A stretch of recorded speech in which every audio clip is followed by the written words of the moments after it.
Hello guys and welcome back to another video on my channel. Today I am here to present you the MI-11 Frostwing and fast response aircraft. You might ask yourself now, what is a fast response aircraft?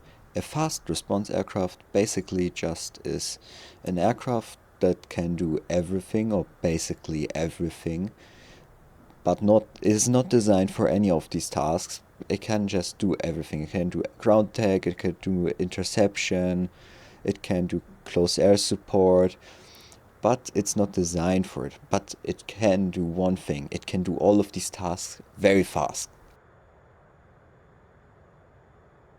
So what are the goals for this aircraft? So first we have the range goal. 1000 kilometers without the drop tanks at Mach 1.2. Then as a second we have the speed goals.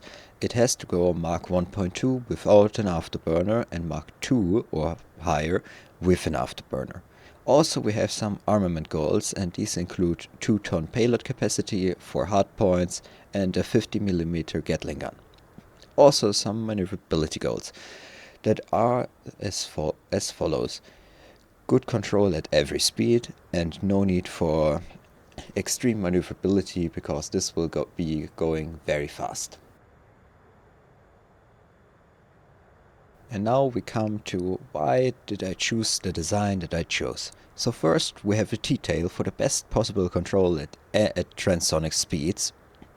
We have a single engine for easy maintenance and lowering the cost of production. And we have fuel tanks on the wings to increase the range. And we have the gun mounted on the inside to reduce drag. Also, the shock horns over the intakes increase performance at supersonic speeds by breaking the sonic boom and slowing the entering air to subsonic speeds. Also, the design totally wasn't inspired by any real-life plane or something. No, who would do that? Me, totally not. So let's go now over some of the challenges that I encountered while building it. So first, this aircraft wasn't even taking off without a little bump. Like at the end of the airport there's a little bump going down, and it would start then. So I moved the landing gear a little bit forward, which then it worked because the center of mass and the center of lift weren't so far in front of the landing gear more, so I even had the possibility to pitch up. So as a second thing that I encountered was that this thing is really small, or it's not small, but the engine is ginormous. So I only have a really small fuel tank inside of there, so I had to add these little fuel tanks on the wings, which I first didn't want, of course, because yeah, it would look a lot more, it's looking a lot more like the Starfighter now because of this design. And I also didn't build landing gear drawers for that reason, because they are clipping inside of the engine. Also, the engine was at first actually too powerful. I reached Mach 2 way too quickly, so I reduced the thrust and increased efficiency. And another thing was that I forgot while building this. I sadly don't have any footage of this building or of building this.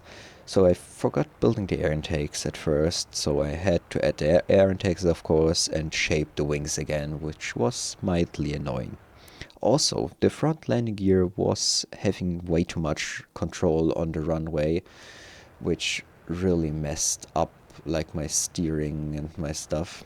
Or like while still on the runway starting, this was really bad and really noticeable. Also, while painting this thing I encountered a little issue with the paint tool, that the paint would just clip through the wing and show up on the other side of the wing, which was mildly annoying, but I quickly fixed that issue also.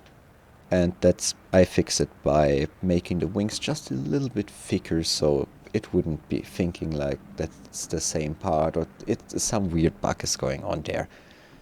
And with all of that being said, we were ready to fly.